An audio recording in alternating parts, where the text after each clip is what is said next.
Hello, everybody. Welcome back to another episode of Vegan Proteins Muscles by Brussels Radio. My name is Danny. And I'm Athena. And this is our 95th episode. All right, everybody. Well, thanks so much for tuning in. Welcome back. No, you did not mishear that. 𝐾𝐿 is not here today. We have Athena Trombly, who is Vegan Proteins' newest coach. And we wanted to introduce you to her because she is fantastic. And also, 𝐾𝐿 is gearing up for his final competition of the season, which is going to be the Battle of the Gods in Providence, Rhode Island this weekend. So he is away and busy. And actually, he doesn't even know we're recording this. So he's going to be like, wait, what? You guys did a podcast without me? So that'll be kind of fun. But yeah, I wanted you guys to get to know Athena a little bit better. If you're not following her on Instagram and Twitter, which I'm not even on Twitter, so I don't know what I'm talking about. But on Instagram, it is I am just Athena. On both. On everything. It's I am just Athena. I am just Athena. Yeah. And she shares some really fun, inspiring, feel good, happy content.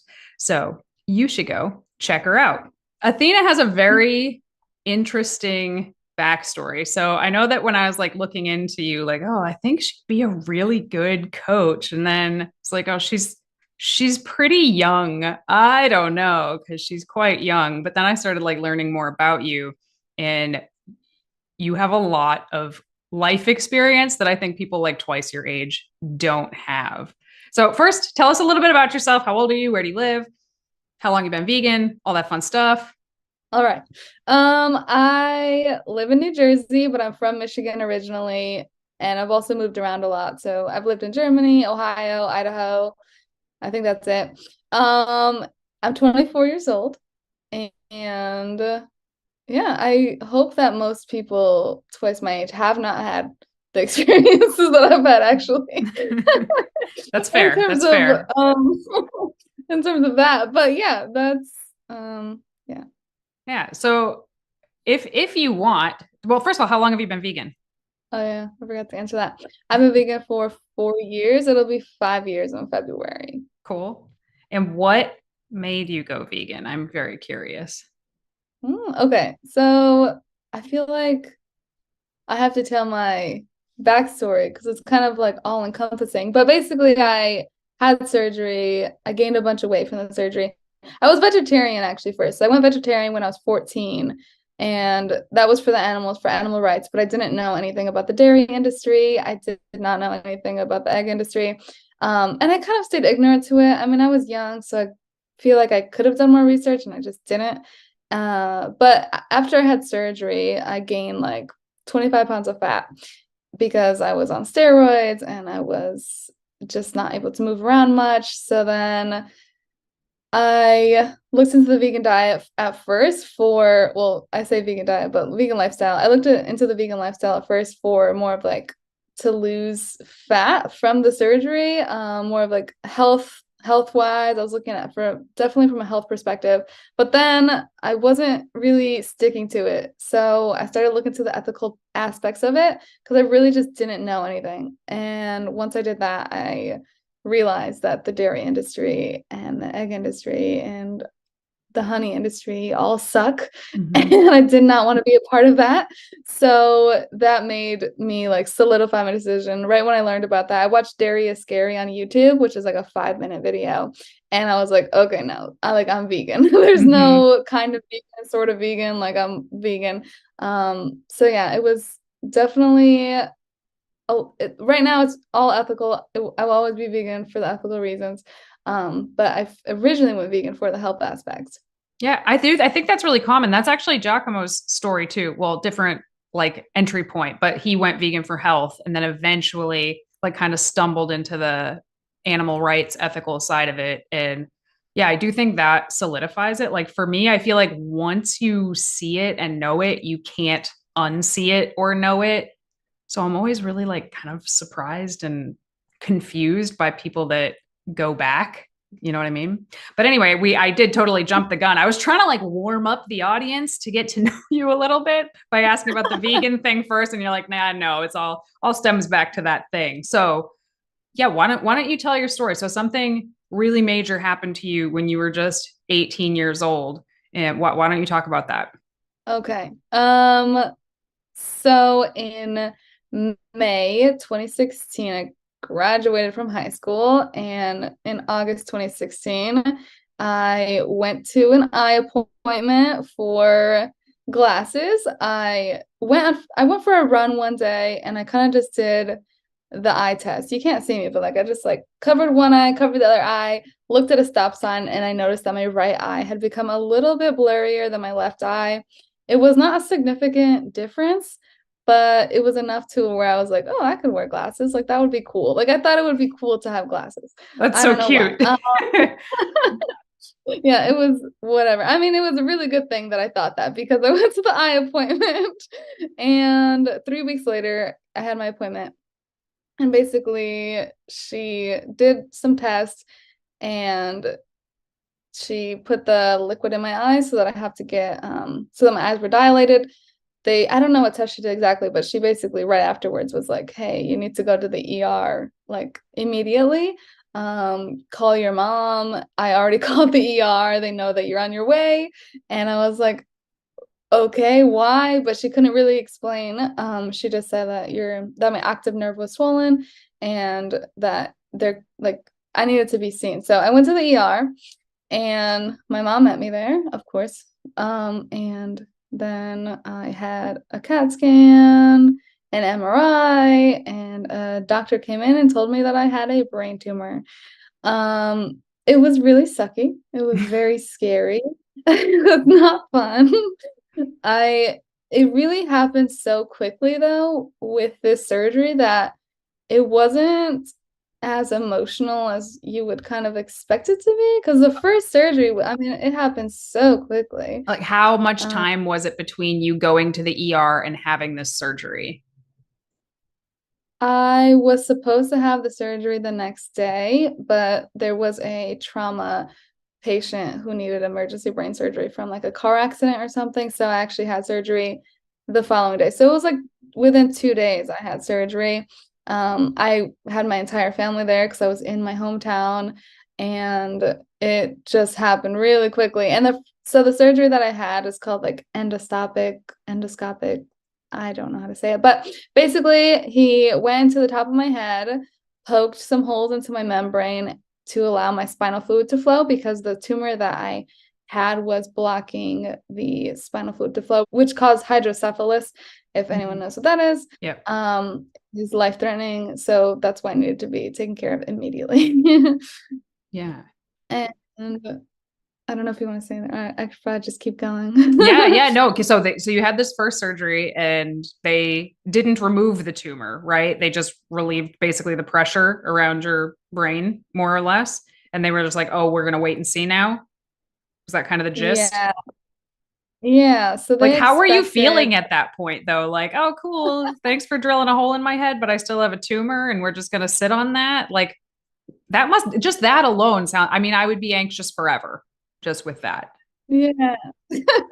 Yeah,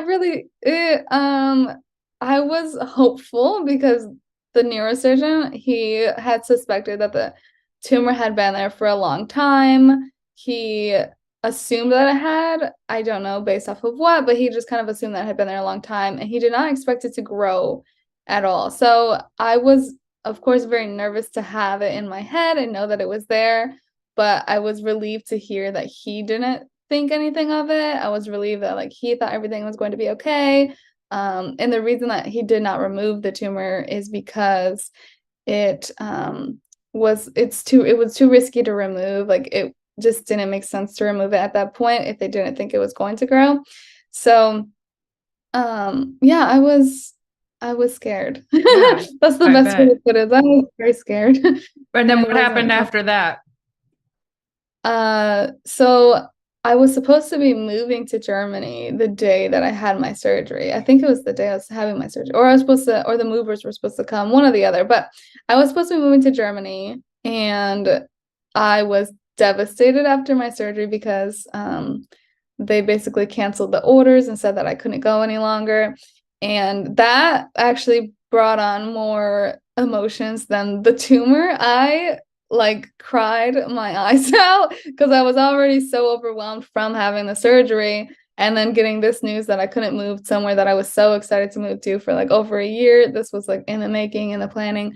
So that was devastating. I don't think anyone could have ever seen me more sad in my life than that day. But luckily, the orders got reversed and I was able to move to Germany. So I moved to Germany a month later, I think. So I moved to Germany the end of September. And it was because the doctor had put in his word that he didn't think that the tumor was going to grow, and he did think that everything was going to be okay. So they were fine with me coming because like they took his word, and so did I, which is why I felt so confident and why I felt so fine with going. And I was really excited to go at that point. So that happened. I moved to Germany. And then 3 months later, the tumor did grow unexpectedly. It grew a lot. It grew 8 times bigger within 3 months, which is a lot for brain tumors. Oh, and just to clarify, it was not cancerous. The tumor was benign, which is another reason why it's not as likely, or it's not as known as likely to grow, because cancerous ones, they can grow pretty quickly, but this one was not cancerous. So, but yeah, I moved to Germany, and then it grew 3 times bigger in 3 months. And this one was scarier. This one was really, really scary. I was in a country that I did not speak the language. I had no family except for my mom. I had no friends. I had met a couple of people, but they weren't like long-term friends. They were friends that I had made within 3 months. So this one was hard, because this one they were gonna have to remove it. Because I had grown so fast, they realized like they have to remove it.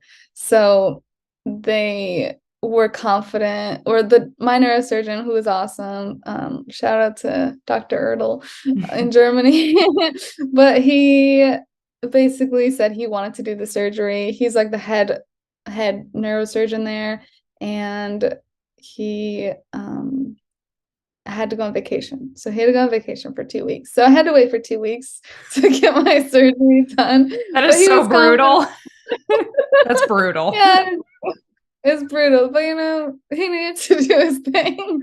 And it wasn't likely that I was gonna, die in 2 weeks, hopefully. But yeah, so those 2 weeks were awful. That was a really, really hard 2 weeks. I basically cried for 2 weeks straight. I was really scared. The risks for this one were a lot more significant. For the first one, there weren't really many risks. I mean, other than dying from surgery, which wasn't very likely because it's like such a routine surgery. This one, there's like a very strong likelihood of having double vision forever, going blind, definitely dying was more up there because it was more of a significant surgery, paralysis. So this one was scary, and I was terrified that I was going to not exist any longer. I was also scared of, everything scared me. I had to think of all the possibilities. Like, how would I live if I couldn't move my legs or my arms? And how would I live if I couldn't see, or if I could only see double? And that was terrifying. But I had the surgery, and it was successful. The tumor was removed, and I did have double vision afterwards. However, it went away within a couple of months. But the double vision is not fun. So anyone that lives with double vision, that is really frustrating. I couldn't do my makeup, which sounds it doesn't sound like a big deal probably if you're thinking like, oh, you can't do your makeup, like you can survive. But like when you go through something such significant and your whole like life changes, that's, even those small things are really bothersome, like not being able to do your makeup or see your hair, like, because it's like you have 2 heads. Like, so I had like one head on top of the other. So if I try to do mascara, I had like one eyelash on top of the other eyelash, and I'm like, I don't know which one's my eyelash.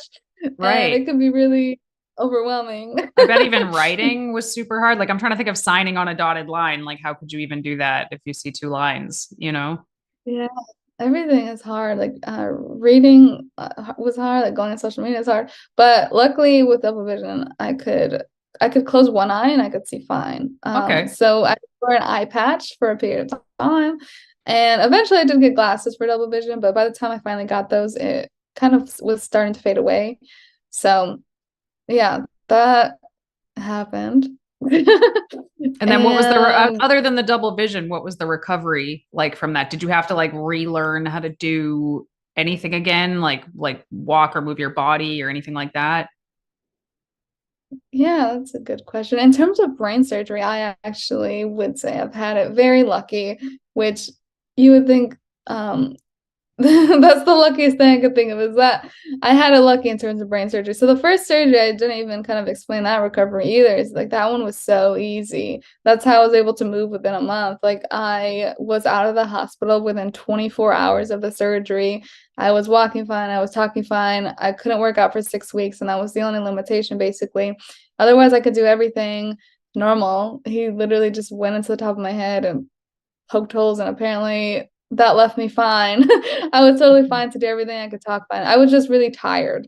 Um, with the second surgery, it was a longer recovery, but I didn't lose any motor functions. Like I could still use my arms and I could still do all the things. I just was very drained and I was on a lot of drugs. So like I couldn't do a lot of things like at first because I was still like recuperating. So like I couldn't really give myself a bath. I needed help with that, and walking, I needed help with that. But it wasn't something I had to really relearn. It was more of something that I was just the part of the process of recovering from surgery.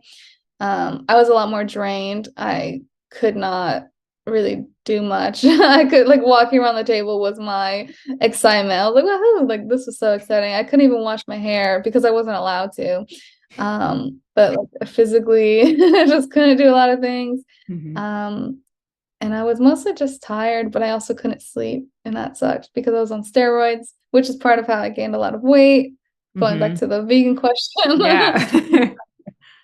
Yeah. So, And okay. So you went through this crazy thing, which obviously ultimately was a very good thing, right? Had you not done that silly eye test in front of a stop sign on that one day, like, you might not be here today, which is such a like butterfly effect, like makes you ask the biggest questions ever when you think about that. But I mean, I'm trying to picture myself going through something like that. And even though I could probably rationally be like, well, I'm really lucky that they found this, like, I'm lucky to be alive, I'm lucky they caught it growing, I'd probably still be pretty freaking down, like pretty freaking depressed going through something like that. And I know you now, like, you are literally one of the most positive and uplifting people that I've ever met. So I'm wondering, did you go through that like depressive phase? And if so, like, how did you turn that around? um, I would say I definitely was a lot more down during that time. But I would say I try to stay positive. I try to look at the good things that are happening. I was definitely, I mean, I can't say that I was as chipper as I am right now. I was definitely very down, and I had a lot of moments where I broke down and I cried a lot. Luckily, my mom is very supportive and she listened to me and she held me when I needed her to. But for the most part, I would say like the best way I got out of that is kind of I'm in just such a mixture of so many things, really. Fitness helped, actually. I mean, fitness helped a lot because I was down about what happened, but I was also down because like my complete body changed. My whole like I mean, it changed within a few months because I was just laying around and only eating, and I was hungry 24/7. So my whole body changed during that time. The gym helped me a lot because I had something to do. I was working on myself, and of course, while you're working out, you're releasing endorphins. So I was feeling that every time I went for a workout, which I couldn't do for a long time after after the surgery, but eventually.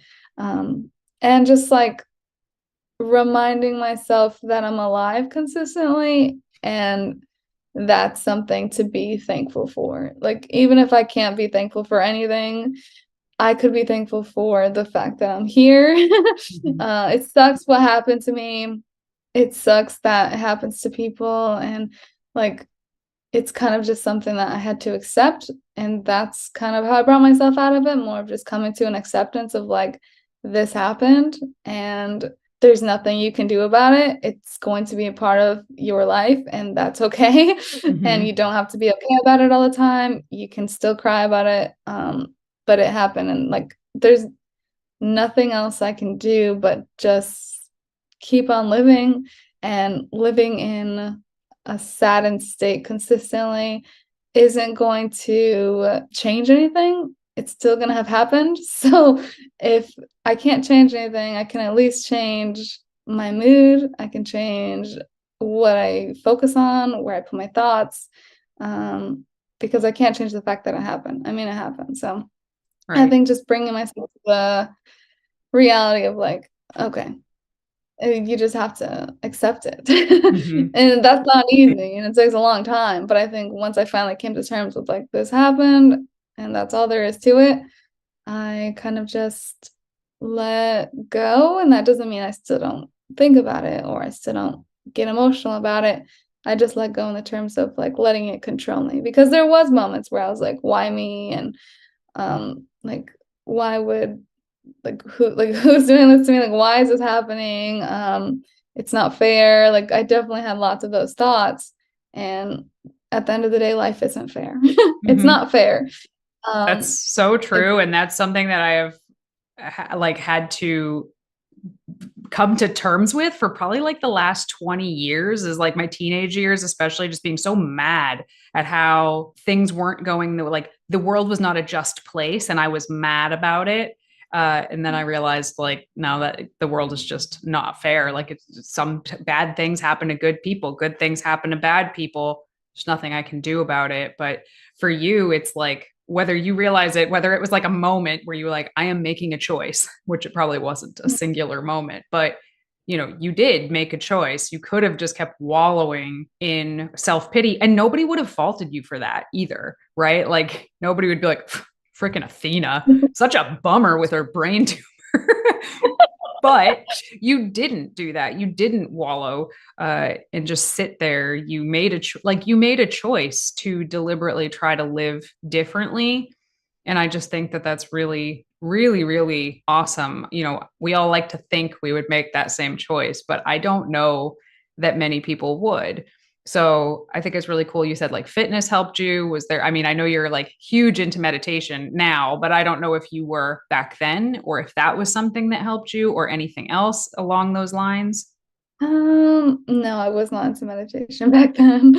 Really just having good friends, having good friends and family that like are supportive. I think that is so necessary. Like, I couldn't have done it without like the people in my life. I think that's a big thing that really helped me get out of that state as well. It's just reminding myself that like nothing really matters except for the people in my life. Like, that is what really matters. And I had such support from so many people. It was unbelievable. Like, so many people consistently messaged me and reached out to me and like kept up to date with me, and everyone wanted to make sure I was okay. And I just felt so much love that was like, I don't know, it was just very heartfelt. But I didn't necessarily have any practices back then. I think it was more so just I was just focused on living. I think it was like, I don't know, like you said, there's no like specific moment where you're just like, aha, this is how I'm gonna change my life around. But I kind of just like gradually had the moment of like, I spent my whole life caring about so many things that are irrelevant. And like after that surgery, I realized like, this is my time to live my life. Like, I am alive and I just want to live it to the best that I can. So I traveled tons, I spent time with people I loved. I did all the things that I want to do, and I continue to try to live in that way. Just like, I could literally die any night. So it's more of just like just spending time with people. They're really good people. This might be kind of a weird question. And if I didn't know you, I wouldn't ask it, because to the wrong person, like from the wrong person, this could be so insensitive and rude. Now you're like, oh my God, what's she going to say? But do you ever feel in any way like lucky that happened? In that, like, you look at some of your peers and where they're at in their own like personal internal life or the things they're spending their time and energy on and feel like, whew, thank God I'm not there. Thank God this thing happened to me and I see things differently now? That's a good question. I would not say lucky. I wouldn't say lucky. I don't think there's any luck that comes from How about brain tumor. grateful? Maybe that's a better way to put it. Like grateful. Yeah. Yeah. So I wouldn't, well, I wouldn't say I'm grateful for it. I wouldn't say I'm lucky from it, but it's hard because it's kind of like the question of like, or not like the question, but like the statement of like everything happens for a reason type of thing, where it's like, there, I feel like that's something that you can say for yourself, but like I wouldn't say it to somebody, for example. So like for me, it's easy to say like some good things have come from it because like I did learn a new, I saw this video once. I forgot what it was called, but he talks about how he got his mortality motivation. That's what he called it, mortality motivation, when this guy almost died when he was like 18 as well. And so it's not necessarily luck or gratefulness. It's more of just like I do think that my life would be different had it not happened. And I'm grateful for the fact that I've been able to turn the circumstance into something better. How about that? Yeah. That's a better way to word it. I'm asking from my own standpoint, having not gone through something like that. Like I haven't personally had like a near death sort of experience like that. And I certainly didn't have to sit on it for weeks before it was dealt with. That part right there sounds like the worst part for me. But, and I mentioned this on a previous podcast about my own upbringing. Like I've been through some pretty terrible, horrible shit that I wouldn't wish on anybody in the entire world. And like you, like I wouldn't say I'm grateful for it, but I know that I am who I am right now, at least in part because of it.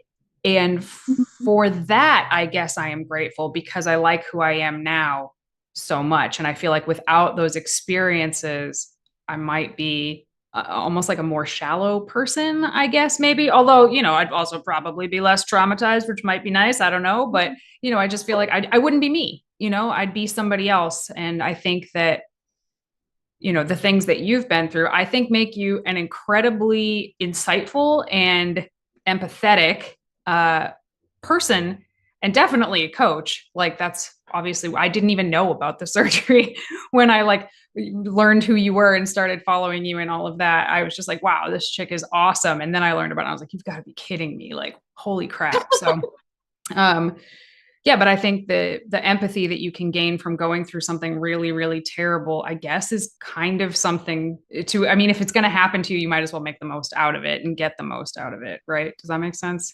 It's a very hard thing to say and word, because if somebody said to me, like, everything happens for a reason, I'd want to punch him in the face. So I hope you don't think that's what I was implying. I was just curious, like in hindsight, how you kind of view the whole scenario. I think it's just hard for both of us to answer it. Yeah. Because it's just, I get where you're going with it. And I don't think it was sensitive because I know your intent behind it. Like, I know you weren't saying that to me. So it's just like, it's just hard to, because I mean, it's like what you said though. Yeah, I think I would be a different person had that not happened. I don't know that I would have the same capacity for others, maybe like, or being able to like hold the space for others. I don't know that I would enjoy life as much as I do now, or appreciate life as much, I guess is a better way to say it. So I'm not grateful for it, but I do think I've learned a lot from it. I don't know what I would rather have, but I don't like having my yearly scans, which is coming up on Monday. Right. Don't like those. That's not fun. But I'm grateful for the experiences. Yeah, well, I think it's a really fascinating story, and I love a good like, oh, so and so really turned things around story. Like I just think those are my favorite stories ever. Is like, you can't see me because there's no video here, but underdog stories make me really really happy, and I just like to see people living their best life, and more than that, helping other people, which I think is what you're really, really good at. And it's like in these really subtle, sort of relatable ways. Like I said, guys, if you're not following her, you should be following her. You know what we should talk about? We should talk about how you blew up on Twitter. I think we should talk about that because I think that's a perfect kind of example about what I'm talking about with you and what I think a lot of other people could learn about it. So I'm not even on Twitter. So she posted something about it on Instagram and I was like, I don't know what you're talking about. That she had to explain it to me. Athena makes me feel ancient every single time I talk to her. So yeah. So I was like, she comments on my reels and stuff I post on Instagram, like, hey, just maybe do it differently. And I'm like, oh shit, I'm the old person on the internet. God damn it. But it's pretty funny. She keeps me hip. She keeps my finger on the pulse of what's going on. So, but you posted a picture, right, on Twitter of just you with some vegan donuts, right? That's how this started? Yes. Right. You can tell the rest of the story because I don't know who it is. Yeah, okay. So I posted a picture of some donuts and the caption was fine. It was a nice caption. It just said, what's better than donuts from Dunwell's or vegan donuts from Dunwell's? And you know, you can't really go wrong with donuts. So someone commented and they said, you look disgusting. Why do your teeth look like that? And at the time, I only had like a couple of comments because a lot of people say, well, why didn't you just ignore it? I was like, okay, I had a couple of comments at the time, so I couldn't really just not see it. So I saw it, and I reposted it, and I reposted it like with the picture, and I just said, why do people have to be so unkind? I I don't remember exactly what I said. I guess I'd have to go back and look. But I just said, why do people have to be so unkind? This actually basically kind of hurt my feelings. Is kind of how I worded it in lesser, shorter words. I don't know. Because I've always had like a small insecurity about my smile because when I smile, my lip goes kind of high, which is fine because it's my smile. But I said, I don't know why people or just a reminder to be kind, basically. I just ended it with just a reminder to be kind. And the goal is just to remember that people on the internet are human beings. And I think people forget that often. And there's no reason to not be kind. There's no reason to say everything that you think. Mm-hmm. Like going back to elementary school, think before you speak. If you have nothing nice to say, don't say it at all. And so the picture blew up and it got like over, I don't even know, over 20,000 comments, over like 300,000 hearts and a bunch of retweets. And yeah, it just blew up. And then my social media blew up on Twitter. And at the time, I had like 80 followers when I posted that. And by the end of the picture, I had like 11,000 followers. So it was crazy. It was, but it was also really enlightening because I saw so much love and support. And of course, there were still mean comments, but like the majority of them were all so kind and so sweet and so supportive. And everyone was on the same page of like, yeah, like let's be more kind. Like, and so many people just like went out of their way to say like you have a beautiful smile, even though there's 20,000 other comments saying the same exact thing. So it was like just a really beautiful reminder of how there are some sucky people on the internet, but there are also so many beautiful ones that are also so kind and so supportive. So yeah, that's how that happened. Yeah, and I've seen, I've seen stuff online where someone will post something kind of mean or critical either of you or of veganism in general. And it's like, I know myself, my knee-jerk reaction is always to tell these people off. I don't usually, but that's like what my gut wants to do instantly. And I've seen your responses to a lot of these folks, and it's very, it's kind, it's compassionate. And I've seen some people, kind of come around and be like, oh yeah, I guess that does make sense. And it just goes to show like, that sort of like nasty, angry vegan type of stereotype, I feel like just kind of pushes more people away. But a more inviting approach that is like genuine and trying to educate or inform or be helpful or whatever, I think actually works way, way better. And it is so hard to do. Do you find it hard to do? Do you feel the knee-jerk reaction of like, go to hell, jerk? Like, and then you just type something really nice? I'm just curious. Yeah, okay. I think it depends. Like it depends on what they're saying. Because sometimes like the first reaction is to be very like upset. And like my first reaction can be like, oh, I just want to tell this person off. But at the end of the day, I just remind myself, well, one, don't respond. If I'm not in a good place, don't respond because it's going to come out negatively and that's not going to make a difference for anyone. And I always remind myself that hurt people hurt people. Mm-hmm. And like the guy who left the comment on my post is probably hurting a lot more than that comment hurt me. I mean, the fact that he is on Twitter all day trolling people, he's obviously hurting. And it actually I like to think about where people are coming from of like he probably had a pretty terrible upbringing or something really bad happened in his life to be on Twitter 24/7, like trolling people or on Instagram or like YouTube or whatever they're on, just trolling people. I'm like, they probably have it worse than I do. This comment sucks, but it's also like, okay, like that's Mm-hmm. one person's opinion of me that I don't even know if they actually exist, like what this person is. So I do find it hard sometimes. Like when I first see it, I'm like, oh, but Mm-hmm. I just have to remind myself too, of like people don't respond positive to negativity. Like there's so many, especially on Twitter, so many vegans who are up people's throats and like, you have to change your ways and look at this photo. And it's like, I get Mm-hmm. it. I know where the heart is. Like the heart just Right. wants change, and it's so sad to see like the animals hurting.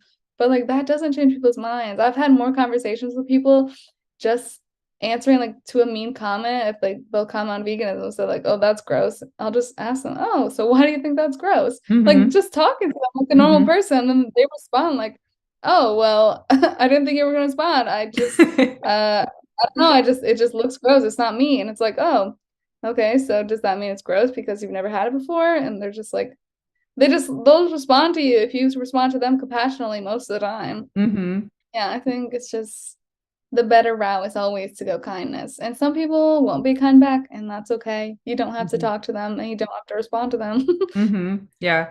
Yeah, it is very hard. The internet is a hard place to be. It's a goddamn wild, wild west out there. So yeah, curate the stuff that you take into. I mean, anybody who listens to this podcast has heard me say this a ton. If anybody is mean or not nice or makes you feel bad or insecure or less than or any of those things, just stop following them. Block them if you have to. Like go for it. And that's another area where I feel like this is an area where you and I overlap so much is how we feel about like the way fitness is portrayed on social media, the way fit bodies are portrayed on social media.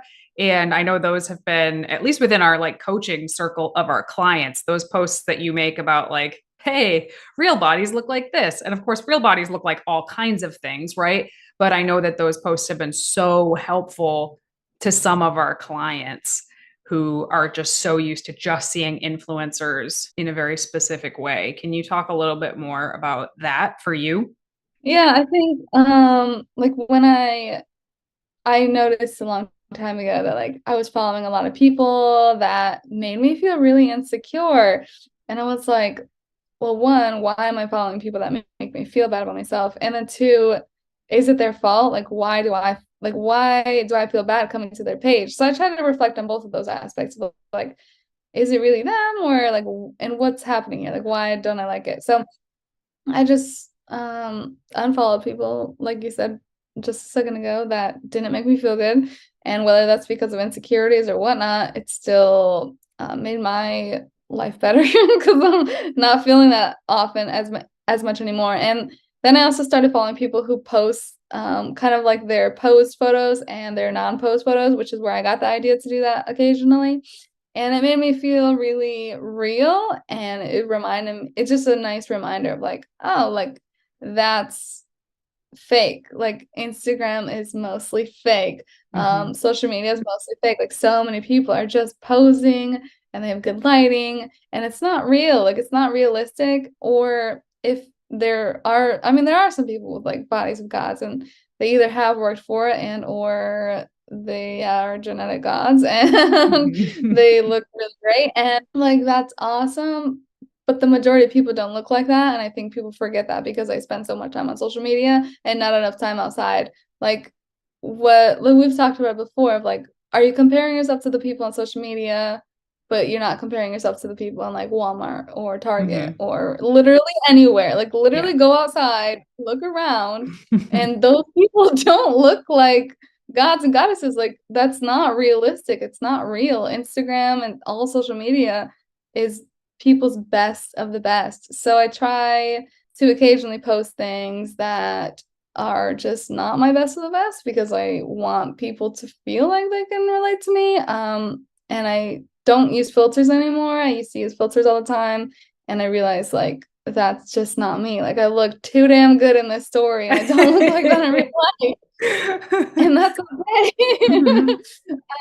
There's like we're all trying to live up to this expectation and reality that isn't real. Like it doesn't exist. Hmm. So I think I just like yeah, like what we've been posting about lately of just like this is real. Like this is real fitness and there's no definition of a fit body. Like everyone's going to have their preference and there's no way to be perfect or have the perfect body. So all we can do is our best and continue to do our best and continue to strive for our specific goals as long as they're realistic. But Hmm. that is very long-winded. Yeah, no, it's important though. I don't want to be the only person talking about this sort of thing. Sometimes I feel like I'm some Debbie Downer on the fitness industry, and I'm not. Like, I love fitness. I love bodybuilding. I love all kinds of like strength sports. I love that. But like, let's also not pretend that there's not sort of darker sides to some of these things because there are. And it's like you just said, oh, go compare yourself to the people just walking around outside. I mean, obviously we shouldn't compare ourselves to anybody, but it's not the same on social media, right? It's not even just like, oh, this is your Starbucks barista's best shot. This is like it is like the 1% of the 1% that are like showing up in everybody's feed because the more popular something is, the more it gets shown to more people, the more people it gets shown to, the more popular it becomes, et cetera, et cetera, et cetera. Kind of like how your post took off being viral for people who don't understand how some of the social medias work. So you're only seeing this tiny, tiny, tiny little sliver of people, but it's taking up your entire For You page. So you think it's just everybody. And it is so not everybody. And even the people who are able to flex and pose and get in the perfect clothes and the perfect lighting and take like awesome, awesome photos, even they don't look like that just walking around. Like some of them, like best looking people that I know in person, when they're just walking around, you probably wouldn't even look twice, honestly. Like you probably wouldn't even notice. And I think that a huge part of it is a lot of just like almost modeling tricks that I think just the average person just doesn't know. So they think something's wrong with them. So part of actually what I teach some of my clients when they're feeling particularly bad, I'm like, okay, I'm going to teach you how to do this pose so you can see how to do this pose and that you are in fact capable of it and you can look like that. And also now you know that that person doesn't actually look like that the second they let this pose go, you know? So I think learning how to pose your body can be really sort of empowering to know how to do that. And it like removes some of the mystery. I'm all about removing the mystery of the fitness industry. I think it's really important, but it's still, yeah, I feel like no matter how much people talk about it, it's still super, super, super widespread. It like creeps in without you even noticing it. You can think you're kind of curating what you're taking in really, really well. And then one day you wake up and you're like, why do I feel so bad about myself? And then you start to think about it and you're like, oh, I guess that's probably why. Like, been scrolling a little bit too much or watching a little bit too much, like, I don't know, reality TV. I don't know what kind of TV people watch, but, um, you know, what do people watch? Like, who are the things I remember when I was a kid, it would be like watching, like, oh, the girls on Saved by the Bell had incredibly unrealistic bodies to attain, right? But it was like, that's three girls on TV. Now you open up your phone, it's like thousands and millions, bajillions of girls that seemingly are everywhere. And it's like, I don't think we've ever felt so alone, but everybody feels the same, you know? I think it is very rare, unfortunately, that somebody is actually pretty happy in their body. And I think that should ultimately be the goal. Yeah, I think that was really good wording. And we all feel very alone, but we all feel the same way. Like we all just feel really alone, not togetherness. With our bodies. I don't know how you just worded it. You worded it nicely, but anyways, yeah. I think it's really sad. And that's another kind of like reminder that I got from my surgery too, is like my whole high school career, I don't know, that's what they call it, I guess. I spent hating my body and hating myself. Like I hated myself and I was so skinny. I was like 115 pounds, like literally a stick skinny, and I thought I was fat. And it's sad because I was so young and like I spent so much time hating my body. And a part of the surgery like realization was like, oh my God, like I have a whole life to live. Why do I hate myself every day? Like why am I wasting all this time hating myself instead of just doing things that I enjoy and not caring? And that's easier said than done. Right. But it's a consistent reminder of like, our bodies at the end of the day only go as far as our physical appearance. Like that doesn't define us. It doesn't define our worth or our true beauty, which I think is internal, and it's not going to get you anywhere at the end of the day. Like we're all going to the same place. So we might as well appreciate the life we have and the body we have, and while it's working. There's also, there's a ton of people who are living in like a dream body, right? But they're killing themselves to do it. They are spending tons and tons and tons of time, way more time than one needs to spend exercising, or they're not going out with their friends and family. They are restricting every single holiday. They're bringing their own food in Tupperware. And don't get me wrong, I know some people that like love this. This is what they want to do with their life, and more power to them. But I know way more people who are resentful of this. They're doing it because they feel like they have to do it because this is the ultimate thing that they could possibly achieve. And it's sad. I just feel like it's sad. There is a balance. Like there is a way to strike a balance between being fit and healthy and hopefully being in a body that you like, at the very least, like, we won't go so far as like, oh, you need to love everything about no one, very few people love everything about their body, but you should like it and respect it for what it can do for you. And I mean, you should have those moments where you look in the mirror and you're like, I look pretty damn good, actually. You can have those things and have your family and have your friends and have a life and have things in work and career and financial. And like, you should be able to have all of those things, but it is a pretty like delicate dance, I think, all the time. But, because of what we do for a living, we meet a lot of people who have just poured everything into the I need to look good basket, to the detriment of every other area in their life. And it's like part of what we do is almost to kind of pull them back from that a little bit and be like, you don't need to be doing all of this. You can maintain like an awesome physique and still have other things as well. It's kind of scary.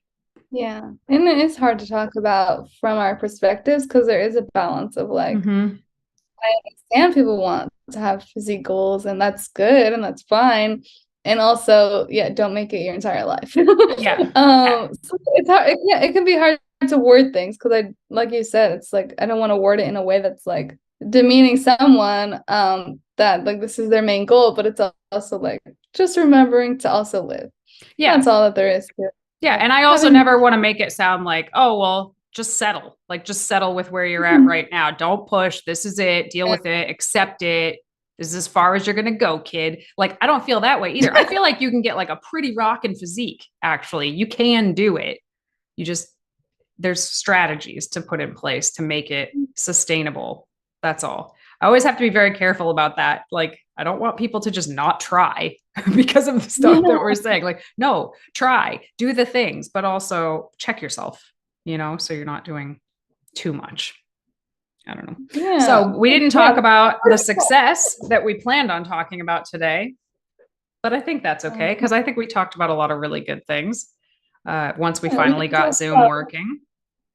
So if you guys, before we end the podcast, It's Black Friday. This is going to come out during the week of Thanksgiving, I believe. So want to let you guys know that we are doing our Black Friday special, which is the Fast Track Fitness Pack, which is awesome. It comes with custom calculated macros by myself or Athena or 𝐬𝐮𝐬 after you fill out a very in-depth questionnaire about your life, your goals, your likes and dislikes, your body. You take pictures and measurements, you send them in. We'll calculate your macros for you and send you a video with like advice and suggestions that we noticed going through your questionnaire that we think will actually help you reach whatever goals you have. You'll also get access to the 28-day overhaul program, which is through our exclusive app, and it's workouts for home or the gym, 10 high protein recipes, a habit building checklist. It's like one of our best selling programs. And the Flexible Dieting for Vegans ebook, which I have sold 10,000 copies of to date. So it's like my blueprint for how we make nutrition plans for folks. It's the same strategy I taught to 𝐬𝐿. It's the same strategy I taught to Athena. So this is how we do it. It's right in this book. Like you can read it and do it for yourself if you wanted to forever. And we are only doing these for the first 50 people. So if you want one, hopefully it's still there. Go get one. Go get one now. And if you guys like this and you guys like having Athena on, this was really fun for me to talk to somebody besides 𝐬𝐿, because all we do is talk to each other all the time. If you like it, let us know. We'll have her back. Be sure to follow her. I am just Athena on Instagram, Twitter, TikTok. Yeah. Yeah, I don't use it as much, but yeah. Oh, I thought everyone in your generation used the TikToks. All right, everybody, thank you so much for tuning in to another episode of Vegan Proteins Muscles by Brussels Radio. Please stay in touch with us at Vegan Proteins, at Muscles by Brussels, at I Am Just Athena, on all of the socials. You can email us, coach@veganproteins.com. If you have any questions or stuff you'd like us to cover, we love to hear it, so please get in touch with us. My name is Danny. And my name's Athena. And we will talk to you soon.